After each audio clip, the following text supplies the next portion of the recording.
You come home from work, it's a hot day, you grab some homemade lemonade from our last video, you put your feet up, but before you do, you throw the bread towards your children and say, I'm not cooking, it's too hot, you can have a cold sandwich. And they say, but I don't want a cold sandwich. Well, you can give them a grilled ham and cheese and they'll love you for life.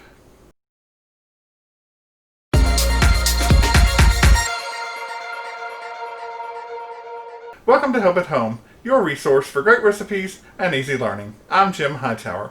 Today we're going to make a grilled ham and cheese, and it really is a simple thing to do. Quick and easy, and it won't heat up your kitchen. So let's get to it. Grab your pen and paper. Here come the ingredients. For each sandwich, you'll need 2 pieces of bread, olive oil, not butter this time, but olive oil, 2 slices of cheese, and 1 slice of ham. We like Black Forest ham. And then, of course, you'll need a skillet and a spatula. So let's get to it. Okay, here we are. We've got our olive oil. We just want to kind of coat the pan, not too much, maybe a couple of tablespoons. Take your bread and run it over the olive oil. Now this is actually a tip from Lori Hightower, my wife, to use the olive oil instead of butter because it'll make the bread crisper. Now if you have a big slice of ham like this, you got 2 choices. Lay it down and have this hang over, or if you're like me, you lay it down and there it goes. Put your cheese on. I have this on medium, my little baster. The top part, you want to make sure that you just kind of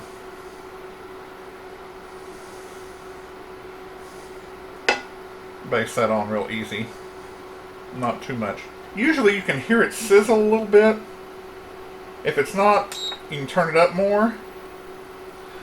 But I would turn it up no higher than about, I'd say medium way.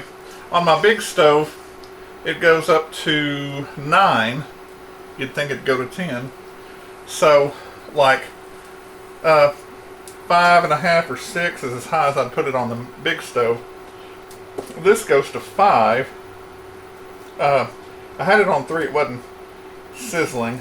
It is now. And you just wait about a minute and give it a chance to brown. Also, if you have your heat too high, it'll brown too fast. Your cheese won't melt. And there you are with your burnt bread, your cold cheese, and it's not quite grilled, is it? Now, I'm going to take a look underneath, and, oh, that's beautiful. Then I'm going to turn that over, and just in case I didn't give it enough, I'll slide it around in that olive oil that's left, and you can hear it sizzling if I stop talking. Give it about 1 more minute. At this point, or at the point to where you're on your last sandwich and you're on the second side, you could probably go ahead and turn your burner off because it'll stay hot. Now this induction cooktop turns off as soon as you turn it off, so I have to leave it on. And then about 1 more minute, it's done. But my wife was right, just look how crispy that bread turned out, much more than with butter. Now if you need a little butter flavor, you could melt a pat of butter in your pan and then mix with your olive oil. Of course, olive oil is better for you. Alright, let's see what we got. Ooh, perfect. Take it off, flip it back, you're ready to cut it in half, and you're done. See how easy that was. And even if you have a couple of kids, you could make 3 or 4 of these in 10 minutes or less.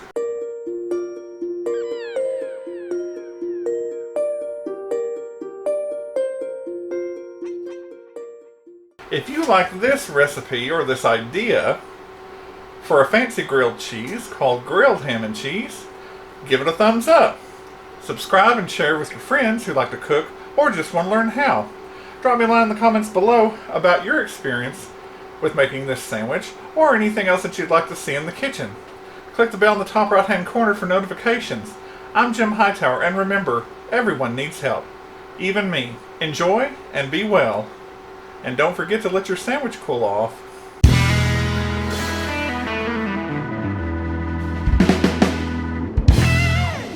Welcome to Help at Home, your resource for great recipes. I don't like it. And don't forget it.